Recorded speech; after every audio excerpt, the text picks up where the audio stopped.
Moi kaikille ja ihan alkuun ihan järjettömän suuri ja sydämellinen kiitos kaikesta palautteesta ja rohkaistavista kannustuksista, mitä sain liittyen ensimmäiseen videoblogiin. Ja sen rohkaisemana, siivittämänä tästä tulee seuraava video.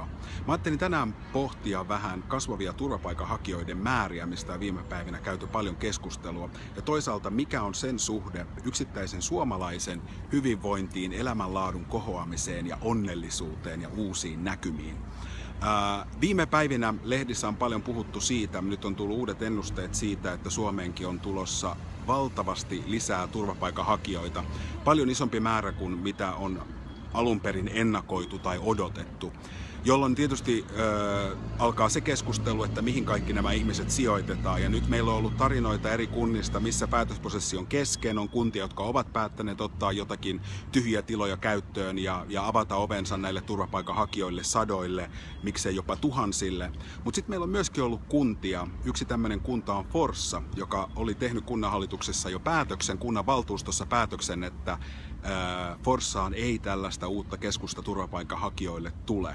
Ja kun mä luin tuota uutista, niin mulla tuli oikeastaan ihan spontaanisti jotenkin huoli Forssasta. Tai mulla tuli semmoinen olo, että apua, että tämähän voisi olla koko tolle yksittäiselle yhteisölle ihan mielettömän voimauttava ja eheyttävä, yhdistävä kokemus. Kokemus, joka voisi palvella myös lopulta jokaista forssalaista.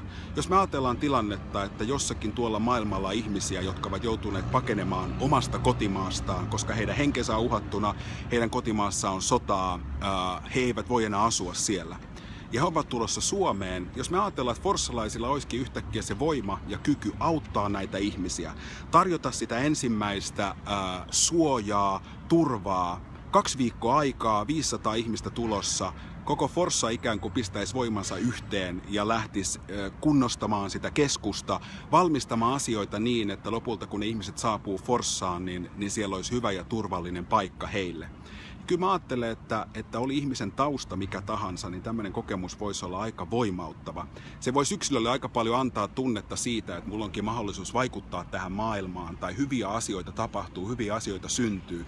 Mussa on hyvyyttä, mulla onkin jotain semmoista osaamista tai voimavaraa, millä voin auttaa jotain toista hädänalaista ihmistä. Sen sijaan sitä, että mä katsoisin sitä näkymää niin kuin sitä kautta, että nyt tämä tänne tuleva ihminen olisikin uhka tai se olisi turvallisuusriski tai se vie multa jotakin tai mä haluan kantaa sitä periaatetta, että mulla on omat asiat, mä pidän niistä huolta ja pitäköön toinen ihminen omista asioistansa huolta.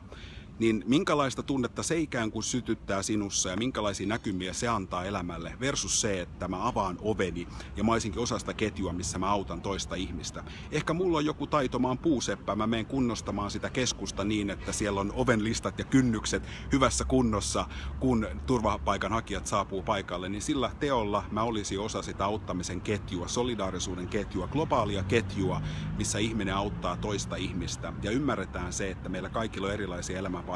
Jokainen meistä saattaa jossain vaiheessa tarvita tukea.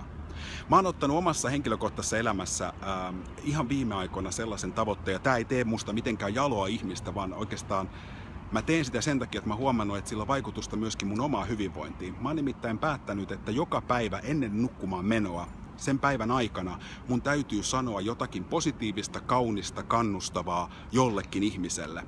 Ja mä oon tehnyt tätä nyt 2 viikkoa ja mä voin jo sen 2 viikon otannalla sanoa, että sillä on ollut ihan mielettömän voimauttava vaikutus mun elämään. Mulla on heti paljon enemmän semmoinen olo, että tässä maailmassa on paljon enemmän ystävällisiä ihmisiä, tässä maailmassa on enemmän mahdollisuuksia. Tämä maailma on enemmän mun puolella kuin se on mua vastaan. Eli siinä on ihan valtava voima siinä yksinkertaisessa pienessäkin teossa, minkä mä voin kurottautua ja tehdä sitä toista ihmistä varten. Ja tätä asiaa mä haluan pyrkiä harjoittamaan tulevaisuudessakin omassa elämässä. Se ei ole helppoa. Siihen tulee ujous, oma kyynisyys, omat pelot, mutta mennään kohti pelkoja ja voimaudutaan siitä auttamista. Nähdään se hyöty myös meille itselle, meille kaikille. Mukavaa päivää, kiitos.